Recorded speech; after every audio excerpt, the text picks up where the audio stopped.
we knew that it was a big problem just because the conversion rates were really poor, basically.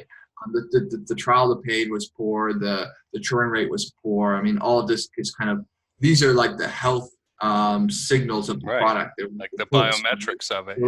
Your cholesterol level or whatever it is. So they tell you, is this a healthy product? And we could tell that it really wasn't, and it just had to be improved. We never had problems really with top of the funnel. There were always people interested in trying it out and coming to the website and signing up. And it wasn't really ever a struggle to kind of get people to give it a shot, which was great. Influencer marketing was and just is kind of hot, in the last several years. So people were like all about giving it a shot. But just like the actual product user experience was really poor. We are back with another episode of the Cold Start Project, the podcast about the unexpected challenges of scaling, where I bring on founders of SaaS firms and other companies who have been punched in the face so that they can share their stories so that you don't have to experience the same thing. My guest today is Dave Schneider. He is a self-described SaaS entrepreneur. We had a little chat about that before getting on here, and he does some consulting, but most importantly today we want to start talking about something called NinjaOutreach, which he created and then sold. So he's not here to promote that today. It's not a self-promotional episode, but he does have stories and tales of terror and scaling hell to talk about. So Dave, thanks for being here. My pleasure. Thanks for having me. You bet. So tell us how you got into NinjaOutreach. What made you decide to start this company? Sure. We're going back about 5 years or so, around 2014. And I had been working online already for a number of years and doing a variety of things, mainly running some blogs and kind of working with advertisers on those sites. But I was looking for a business model that seemed more sustainable and reliable, which is what brought me into SaaS, because you're thinking, monthly recurring revenue, customers, product, something that Google's not going to take away from you next month. Now, how we kind of stumbled specifically upon NinjaOutreach, it was a series of a couple different coincidences that all just kind of collided. I did a podcast as well, and that was where I met my co-founder, Mark. I was talking with Mark about traffic generation, not about SaaS or anything like that. And we just kind of hit it off. We were talking about, what we wanted to do, in that year and things like that. And he mentioned that he had a developer friend and basically that maybe the three of us could get together, start working on a product. So there was that going on. And then at the same time, I was doing some customer research. I was emailing some bloggers in the niche, guys like Brian Dean from Backlinko, Matthew Barbie, asking them what types of opportunities they saw, what they thought was kind of missing. I was thinking about content promotion software, and eventually kind of find my way towards influencer marketing software, which is what NinjaOutreach, was. And this idea of combining prospecting and outreach in one tool. There were outreach tools at the time, there were prospecting tools at the time, but surprisingly, there were not many tools that I was aware of that did both prospecting and outreach all in one tool. And that seemed kind of like an obvious thing, right? Because anyone that's doing prospecting is going to do outreach, and anyone that's doing outreach had at one point done prospecting. So why don't we do it all in one tool, and then we'll, cut out having to integrate or export or transfer data from one tool to another. So that was essentially the idea behind NinjaOutreach and how we got started in around June of 2014. Okay. So you see this gap in the market where you can reduce the number of steps that people have to take. You can combine tasks. That's important. There doesn't seem to be a competitor. So it seems like a good idea to move in that direction. How did you get your first customers? It was all primarily direct outreach in the beginning. We would think of any means that seemed logical as a premise for reaching out to somebody. So that could be, hey, they linked to a competitor. A lot of it revolved around the competitors in a sense. Okay. There were tools on the market like BuzzStream and InkyBee. So they had a footprint. They were prospecting and outreach tools, again, not doing the full suite of prospecting and outreach, but more or less the types of tools that people were using to accomplish these tasks. They were at a price point. So we were trying to understand who was talking about these tools, who was linking to them in articles they were writing, who was featured on their website via testimonials or logos. Basically anybody that we thought would, who was talking about them on social media, like Twitter, things like that. So anytime we had a premise for reaching out to somebody, we would do that. We sent thousands of emails, and a lot of them manually, to be honest, and say, hey, look, we saw that you were talking about Inkybee or this and that. We're working on a new tool, and this is why we think it's great, and this is why we'd love you for you to check it out. And I don't know how well that strategy would work today. It's only been 5 years, but a lot can change in 5 years. And I do feel that, like in 2014, people were a little more receptive to tools maybe than they are now. Nowadays, it's kind of like everybody knows there's a lot of tools and they don't have time to review them all. But in 2014, I felt like people were, oh, okay, that sounds interesting. Like, yeah, I'd like to be a beta tester. I'd like to try it out. So we got a pretty decent response of at least a couple hundred people that wanted to be in the beta program. Now, I know where you think this is going. You think that this is the beta program is where the first customer came from, but that's not actually the case. No one converted from the beta. We had hundreds of people try it out, but the product wasn't any good and nobody liked it. So nobody converted. It was that simple. But we had a website, we had organic traffic, and one day in January of 2015, on I think the day we went live, somebody bought the enterprise plan. There's someone we had never talked to or heard of or knew anything about. They just went and bought it. And they stayed as a customer for quite a long time, like for years. And we did talk to them at some point, and it seemed like they were doing like some big data stuff, and they were like a big company, and the money was really nothing to them. But essentially, that really kicked off this idea that organic was going to be the way forward for the business, that we were going to work on traffic generation, content, SEO, influencer marketing, and that, we would just kind of get people to come to the website and check it out. And that was more or less, how it went. So what I'm hearing is you stuck it out, which is the first thing, right? That a lot of people don't do. Most of the businesses that fail, I see, give up after like 3 days of sustained effort.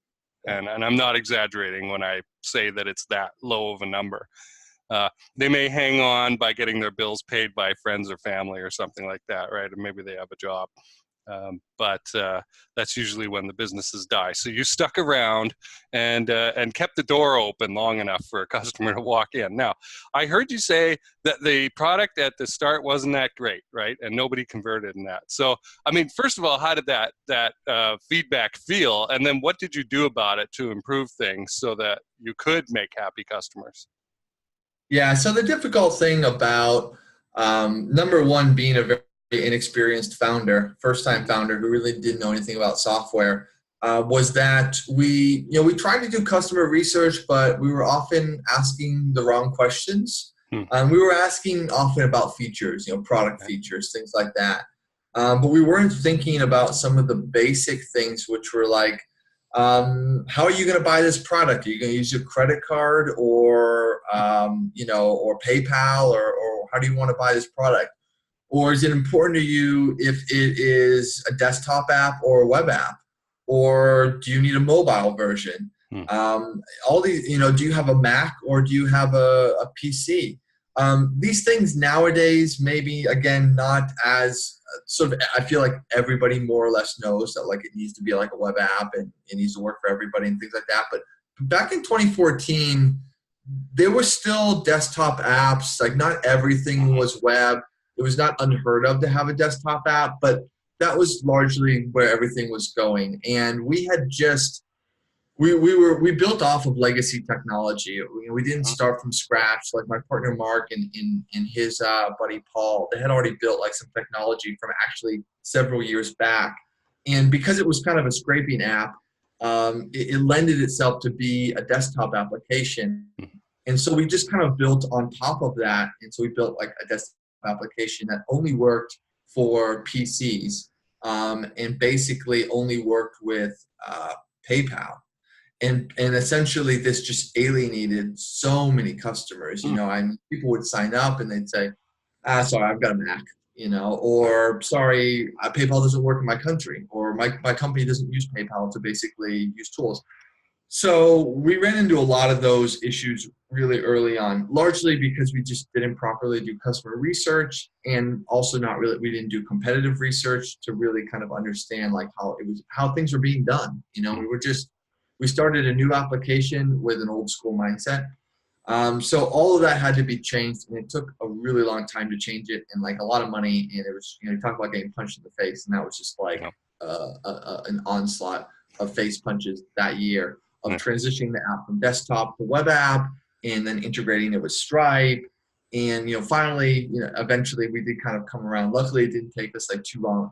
Luckily, we made the right decision, which was that this was something we needed to address, and we needed to address it now. I think maybe some people in that situation would have said, hey, let's just ride it out. Let's just ride it out, because there were like some desktop applications that I was talking to, and I was like, how's it going? They're like, yeah, people don't like desktop apps, but we're doing it, And we made a call early on that we were going to make a hard switch, and it got a lot easier from there.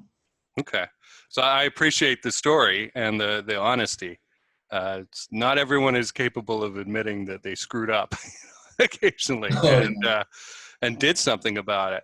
So interesting point that you bring up about SaaS founders often want to jump into the technical features of the thing, right? And like, how are you going to use this? And you're saying, no, back up to the more fundamental questions of where are you going to use this, right? What platform are you going to use it on? How are you going to pay for it? A very interesting question that I'm not sure I would have thought of initially, right? I would have had a range of ways you could pay for the thing, but I wouldn't have been thinking about, what if someone from Nigeria wants to buy this thing or something, and they can't use PayPal, right? So very interesting. So by, say, the end of 2015, you had a product that you were happy with? By the end of 2015, what did that iteration look like? Yeah, right. I don't know if we ever had a product that we were happy with, but I think that's part of the game. But at least by 2015, we had a product that it worked for the majority of people that tried to sign up. That it was a web app, and we had Stripe, and basically so you could use credit card, or you could still use PayPal. So we at least didn't get the emails of being like, hey, I can't even use this thing, or I don't want to download it, or whatever. But there was still so much left to be built, because again, this was another of those things. Well, this vision of it needs to do prospecting and outreach, right? Nobody's doing prospecting and outreach. Well, I mean, why is nobody doing prospecting and outreach? Probably because it's difficult to build a tool that does both prospecting and outreach well on a bootstrap budget, right? Like if it was that easy, the other tools would have been doing it. They weren't for good reason. So we had a poor prospecting tool and a poor outreach tool kind of in a CRM, all of which was not really that high quality. But it did at least deliver on the value proposition that we had come up with, which was that it was a prospecting and outreach CRM. Right. And for some people that was enough, basically, and they said, I know this doesn't have all the bells and whistles of a dedicated outreach or prospecting tool, but I do really want a prospecting and outreach CRM all-in-one tool. And so we were able to kind of ride that wave. And by the end of 2015, like year one, we were doing around 10 grand a month. So we kind of like established that, we definitely weren't killing it, and we weren't really paying ourselves any money, but we had at least established that this was a business that had some legs and people wanted it. And, we had proven, I think, that there was reason to kind of keep going. Okay. I'm thinking back to a recent podcast which came out the week we're recording this with Peter Loving.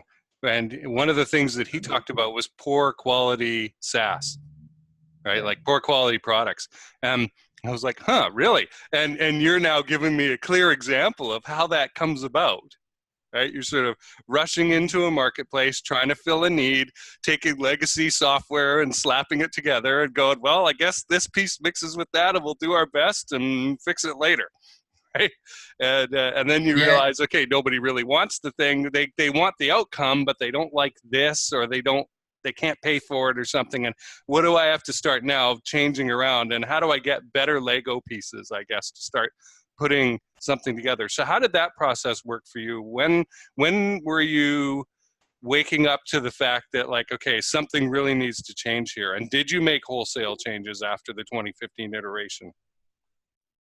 Yeah, so I mean, in a lot of it, at least in the beginning, this idea of the poor product and where does that come from? And some of it, I think, is this concept of the MVP. I mean, if you kind of if you follow the typical startup lean startup mantra, is a lot about the MVP, the minimum viable product. But I think that has been disfigured a little bit into everybody thinking that they can just come out with junk. And it's just not true, because if there are already competitors on the market and they already have a decent product, then no one's just going to tolerate you because you're new. Like, they want what they're used to, and they're looking for something that basically does as well as what the other options that are out there. So that, that was definitely kind of part of the problem. And so we just worked really hard on improving the product as best we could. I mean, we focused all the resources that we had available on development. We hired developers. We foregoed our own salaries to bring on more developers to try to kind of improve the product as we could, and essentially just try to get it parity with the other kind of competitor products that were out there. I'm just trying to. We knew that it was a big problem just because the conversion rates were really poor, basically. The trial to paid was poor. The churn rate was poor. I mean, all of this is kind of, these are like the health signals of the product. They're like the biometrics of it.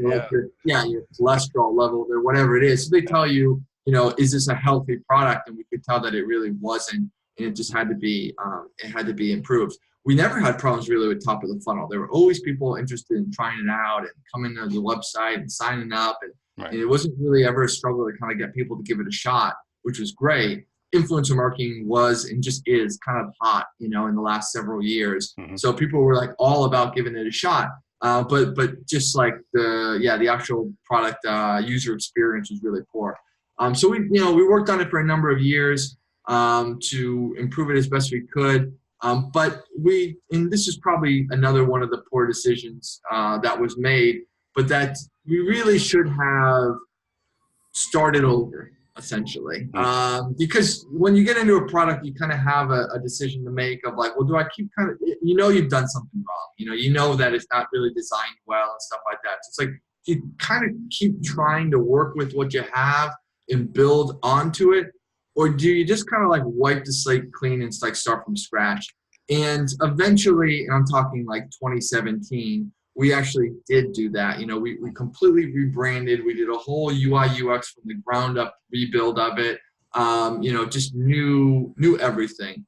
And after that was done, and that was like an 8 to 12 month process of actually, like, from inception to building. I would say the product was decent, after that. And we should have done that earlier, because it's kind of like, you really have to bite the bullet to kind of say, all right, we're going to do this now. It's going to cost like a lot of money, and it's going to kind of set us back.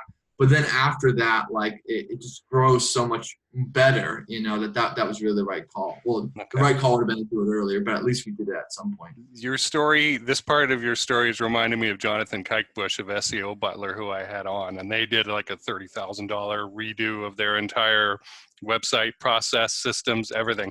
And before that, it had the ramshackle hooked together Lego pieces, right? And just chucked it out. But there's that sunk cost fallacy of, oh, well, I've got this, and this is the devil I understand. Yeah, it fails in this area, but at least I know what it does, right? Wiping it out and starting over, it's a risk. It is a risk. Yeah, so it is. Very, very cool.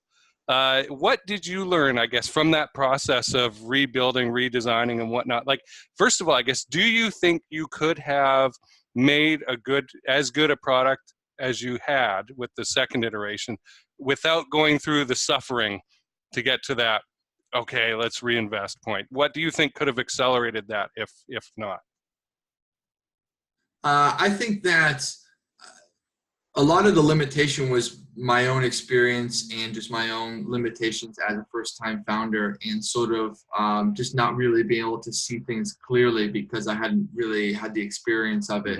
Had I had maybe a mentor or advisors, or I don't know, maybe a really, really good mastermind group or something like that, I think maybe somebody could have been like, Dave, this product is not up to par. And the sooner you act quickly on basically redoing it, the longer you'll be able to benefit from just kind of a better product. But I in my own mind, I don't think just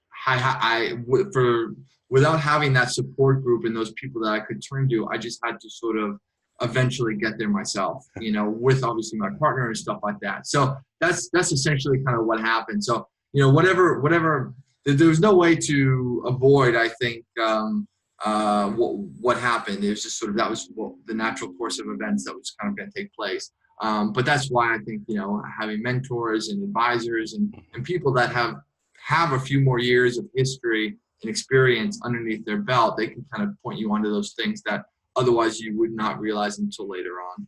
Okay. I'm pondering, right? Like, so you have like a, I don't know, 3-year incubation process kind of before this redesign decision. You don't think you could have accelerated that, although most of it was in your mind, I'm thinking. So at some point you could have. There are a lot of people out there, especially in these SaaS groups on Facebook, who would be delighted to have a $10,000 MRR, right? Where you were at, say, 2016 to that. And obviously, you're like, that's not good enough. We're not paying ourselves salaries. More importantly, we're not giving our customers the user experience that we want to give them. I'm curious if a mentor had come to you in 2016 and said, Dave, this product is not up to par, whether you would have listened to them or not. Like, I don't know. I feel I might have resisted something like that and gone, screw you, buddy. I'm doing the best that I can. And then gone away and sulked about it and then come back a week later maybe and gone, okay, you're right. What do you Possible. think? Yeah. It depends, I think, on just kind of your relationship with that mentor, and if they have a track record of steering you in the right direction, right? If this is a guy who is sort of like, he's, hey, he was 3 for 3, then I'm probably going to listen to him on the 4th time. If he's just some random guy that, I just kind of hired to coach me, last month, and he says this, I might be like, you know what, buddy, you don't really understand. You don't know it like I know it, because I'm the founder, and this is my product and stuff like that, Right. Yeah, and that's the danger for SaaS founders, is to get sucked into that world of I'm trying to change the world, right? I'm bringing this idea to the world, rather than being sort of realpolitik, objective, almost mechanical, money in, money out kind of perspective on the thing. So I like it. So sometime in 2017, you get what you believe is a good product together. I'm going to ask this question.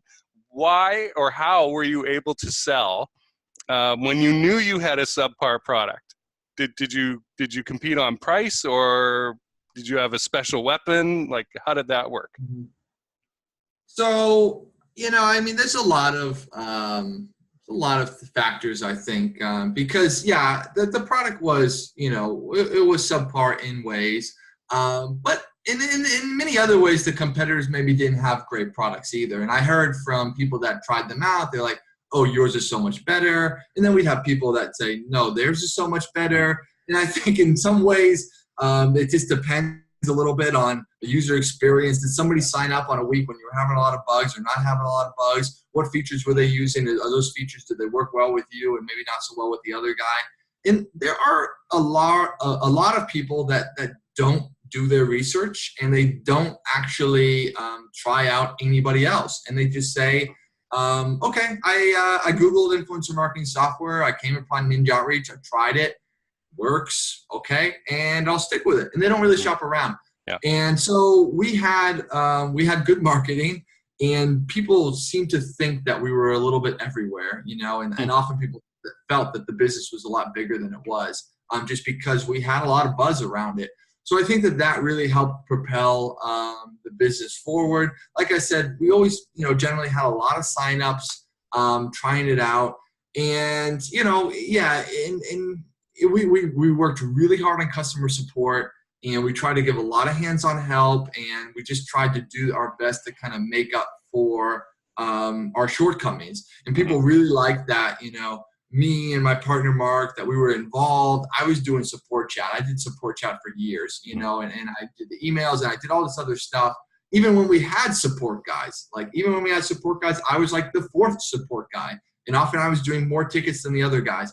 And people like that stuff. I mean, those types of things, people just, they like the root for the little guy, and people get kind of emotional and sentimental about it. So you do have those kind of levers when you're young and hungry, that you can kind of you can put in a 12-hour day or whatever it is, and you can kind of out hustle, and that can kind of make up for a bit of a subpar product and the result of sales. Okay.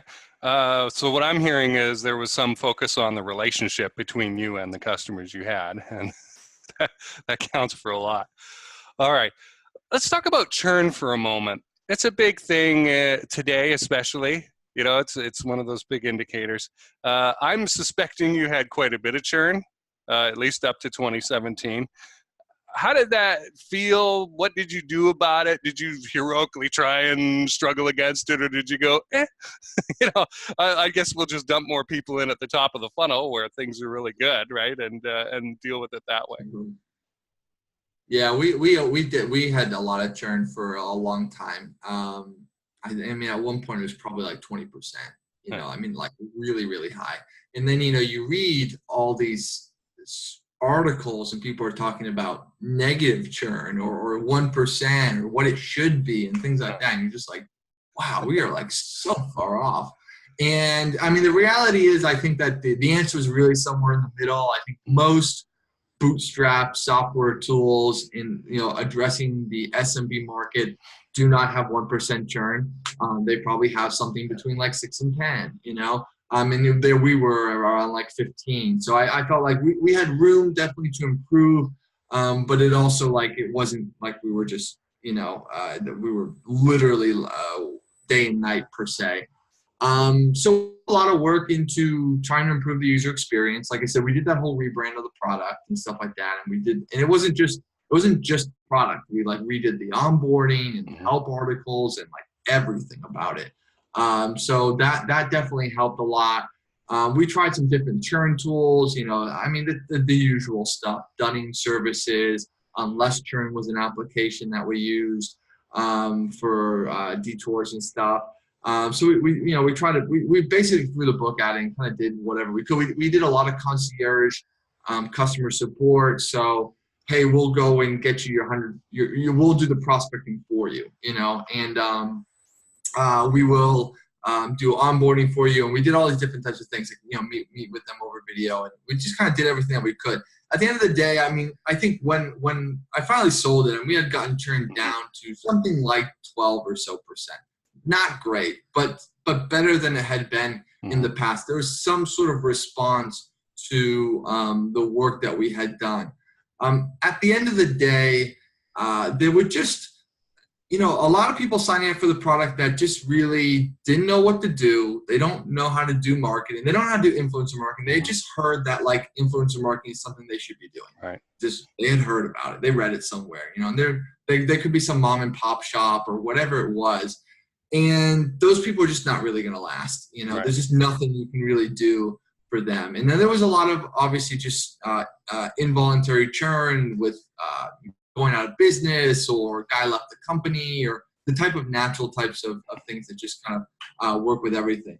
But that churn really always made me very concerned about the business, because I knew that we could only grow so much with that level of churn. I mean, yeah, you can do a lot with top of the funnel, but it has limits, So that always just made me concerned that the product was not really addressing a need or a pain point, or that it wasn't the right approach to this problem. And that at the end of the day, people just didn't want to sit behind their computer and prospect for influencers and outreach to them. That just wasn't something that people wanted to do. I thought maybe people would rather a marketplace approach, where they would just kind of put out a description of what they were looking for, and influencers would apply, and maybe they work with an agent or something like that. So I was always a little bit concerned about our approach to the influencer marketing problem. And, you know, at the end of the day, I can't really say we really solved the problem. We just kind of mitigated it as best we could. Okay. Well, and it's interesting what you say about folks coming in at a low level of awareness, like the mom and pops who heard about this influencer marketing thing. And then what are you supposed to do to respond to that? Are you supposed to have this huge library of content to educate them and help bring them up to, hey, here's how you can use this, right? Or do you qualify them out somehow? Yeah, we had a lot of content and stuff, but it's just kind of like people don't want to read it, or they just don't have the time, or whatever it is. And we had you know, everything was written, video, you know, we had all the stuff, but people don't have time. Okay, so let's get into the sale of this thing. What user count were you at by that point? Approximately. I mean, we were less than 1,000 customers. Okay. You know, for sure. And it wasn't like a freemium product or anything like that. So there weren't like a ton of users. There were some users that had it for free from like an AppSumo launch and different things that we did. So maybe like in the thousands, like total, but that's about, you know. Okay. What got into the person's head who bought this thing that made them want to buy it? How did that go down? I think that they were on the hunt for software, obviously, and they were really interested in the influencer marketing space because it is a hot, trendy space. And they saw a lot of opportunity in the business that we had built. We had just gone through this whole rebrand and done all this good stuff to improve the kind of the product. And it did have a very strong top of the funnel. So there was a lot of positives about the business that made it attractive. And also, I mean, we were just, we were willing to have the conversation. I mean, most software entrepreneurs, I mean, finding that time in a person's life when they're willing to sell a business, it's just like a needle in a haystack, right? Because you have the majority of somebody's time, they're like, no, I just want to work on growing it. I just want to keep working on growing it. Or, hey, I've got this thing, it's passive. It doesn't take me too much time, just kind of produces income every month. So I'm just going to let it go.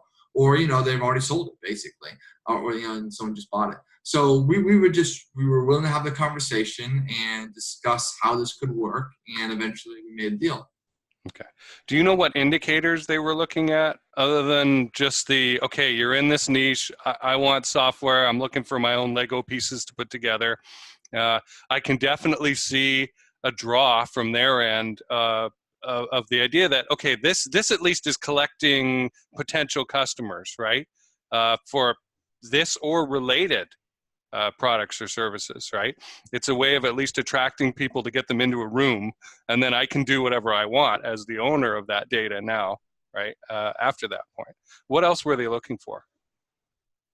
I think they're often looking for some sort of engine where you've built, it's not enough just on the product. You know, the product is important, but that's just one part of the equation. The other things are, you know, the team that you've built, you know, the processes that you've set up, you know, because when you transition from one owner to another, it's a huge thing. I mean, you're literally just like taking out the guy who knows everything about this business, and then you're putting in somebody who effectively knows nothing about this business.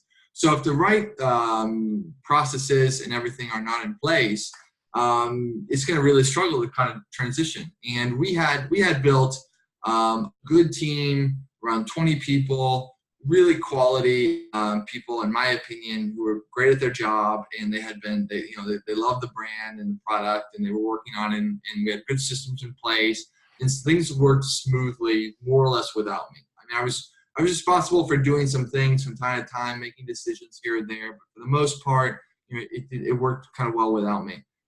So there was definitely that aspect of things. Obviously, business metrics like churn and revenue growth were important. The history of the business, the fact that it was, 4 or 5 years old, and that basically, we had been kind of running it. You could kind of see the records. They want to see obviously the records of the growth and the financial stats from all these years.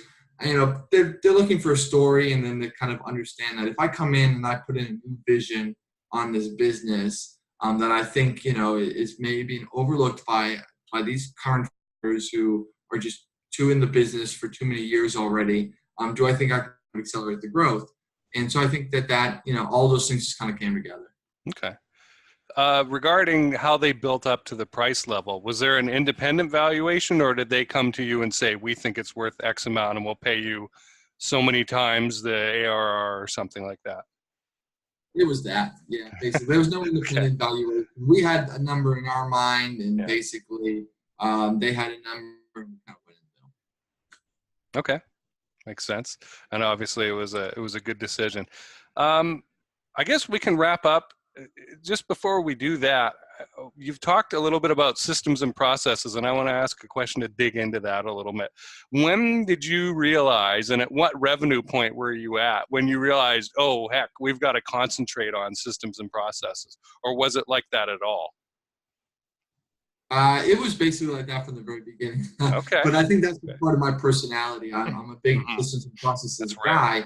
So I'm always kind of putting in, trying to set up the right spreadsheets and documents to kind of explain how stuff gets done. And then you just build on that, and it just evolves, and new things come up, new people kind of come up. You add new rows to the spreadsheet, you start tracking new things, and then eventually, it just kind of builds on that. So, I don't think it's ever too early to invest in systems and processes. However, more practically speaking, because I know that that's not everyone's favorite thing to do, and then everyone's a systems and process guy or girl. I think it's when the team gets big enough that you no longer sort of know everything that everyone is doing. That's when you really need like systems and processes. That could be like around the 10-person mark or something like that, just approximately, because you're now you're an extra sort of level away from the business that. If you don't have systems and processes in place, you're basically working off of blind faith. You're just kind of hoping and assuming that people are doing things kind of correctly. So, when it's just a couple guys, everybody can kind of just like get stuff done, but then when you get a few more, you really need those processes to kind of guide people.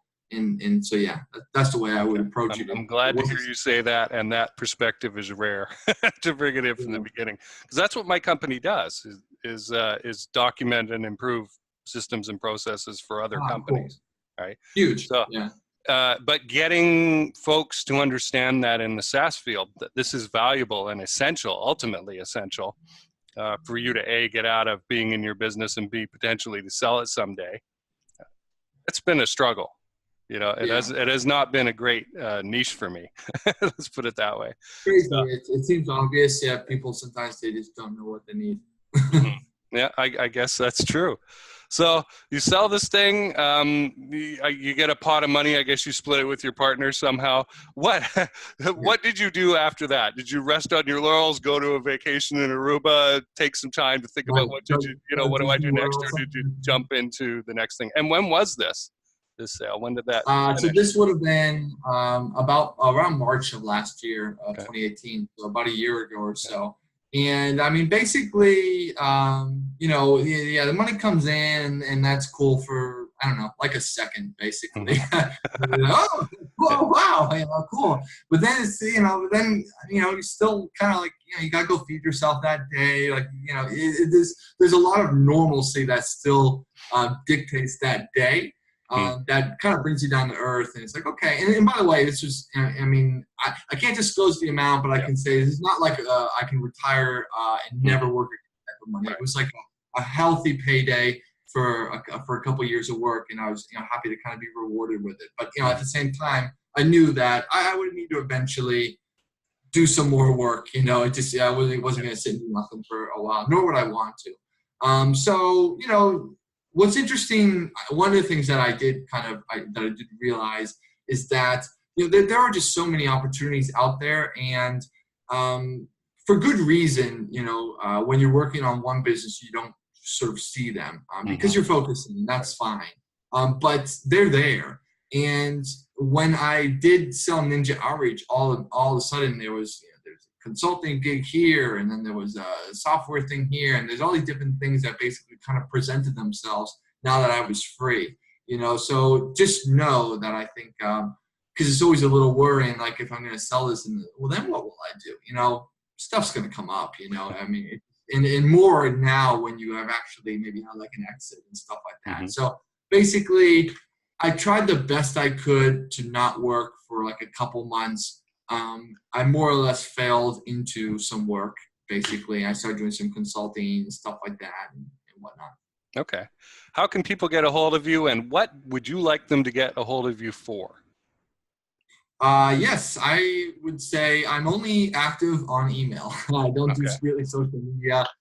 So my email now, I just get my personal one. It's literally dschneid2010@gmail.com, dschneid2010@gmail.com. And get in touch with me about anything. Literally anything. So. All right. Awesome. Well, I really appreciated your honesty in telling me your story about Ninja Outreach and that journey from the kind of stumbly start, figuring it out as you went along, building the airplane while you're falling to the ground kind of thing, redesigning the entire thing from the ground up, and then exiting. And that's just a very useful story, I think, for both myself and our listeners. So I appreciate you being here. I'm going to wrap it up there. Thanks for listening, everybody, and we'll see you next week.